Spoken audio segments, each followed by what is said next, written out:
ছাগলের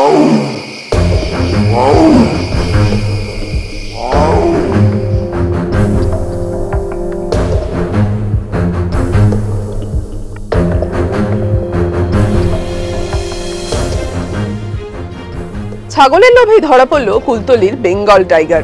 বনকর্মী গণেশ শ্যামলের ঘাড়ের ক্ষত শুকোনোর আগেই খাঁচাবন্দি বাঘ। এবার নিশ্চিন্তে ঘুমোতে পারবেন মইপিঠ কুলতলির মানুষজন। বাঘটা 3:30 নাগাদ ধরা পড়েছে।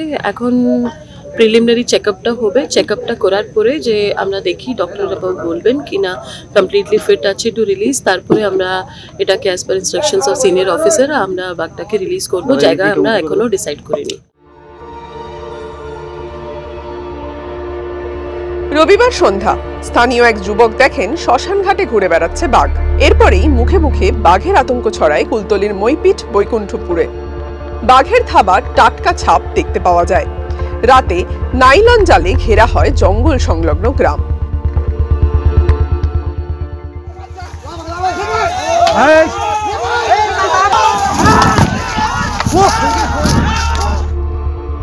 সোমবার সকালে আবার বাঘ ধরতে নামে বন দফতর। সেই সময় আচমকা এক বনকর্মীর ঘাড়ে ঝাঁপিয়ে পড়ে বাঘটি। সহকর্মীরা লাঠিপেটা করে বাঘটিকে জঙ্গলে তাড়ান। একটা গ্রুপ বানিয়ে একটা টিম বানিয়ে আমরা ফিল্ডে কাজ করি, ওনাদেরকে দিয়েই আমাদেরকে কাজ করতে হয়। তো যখন ওই টিমের একটা member, it's like a family, তো ফ্যামিলির একটা মেম্বারের কোনো অসুবিধা হলে নিশ্চয়ই একটু মেন্টালি সবার মরালটা একটু ডাউন হয়, কিন্তু এই মরাল যে একটু হালকা তো এফেক্ট হয়, কিন্তু ডিসপাইট দ্যাট ওরা সবাই একসঙ্গে মিলে কাজটা করেছে, নিজের মরালটাকেও আপলিফট করেছেন। তারপরে সুন্দরভাবে এই যে রেস্কিউ অপারেশন, যে গোটা রেস্কিউ অপারেশন ছিল ওটাকেও এক্সিকিউট করা হয়েছে। সবজি খেতে জোড়া ফাঁদ পেতে অপেক্ষা করেন বনকর্মীরা। মঙ্গলবার কাক ভোরে ব্রেক থ্রু। 3:30 নাগাদ ছাগল খেতে এসে ধরা পড়ে যায় বাঘটি। বন দফতর সূত্রে খবর, পুরুষ বাঘটির বয়স 10 বছর। বাঘটা কেন চলে আসছে, কেন একটা কোনো পার্টিকুলার কারণ দিয়ে আমরা যে ফিক্স বলতে পারবো কিনা এই কারণে বাঘটা বেরিয়ে আসছে সেটা বলাটা একটু মুশকিল আছে।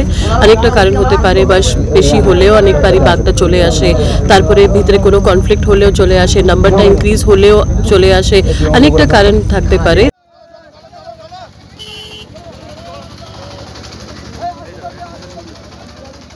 মঙ্গলবার বিকেলে মইপিঠ থেকে খাঁচাবন্দি বাঘটিকে সুন্দরবন টাইগার রিজার্ভ ফরেস্ট এলাকার গভীর জঙ্গলে ছাড়া হয়েছে। ঘাড়ের ক্ষত নিয়ে বনকর্মী গণেশ শ্যামল এসএসকেএম হাসপাতালে চিকিৎসাধীন রয়েছে। জঙ্গলমহল থেকে সুন্দরবন, এই শীতে বেশ কয়েকটা বাঘ দেখে ফেলল বাংলা। বড়সড় বিপদ হয়তো এড়ানো গিয়েছে, তবে বারবার কেন বাঘ লোকালয়ে ঢুকে পড়ছে?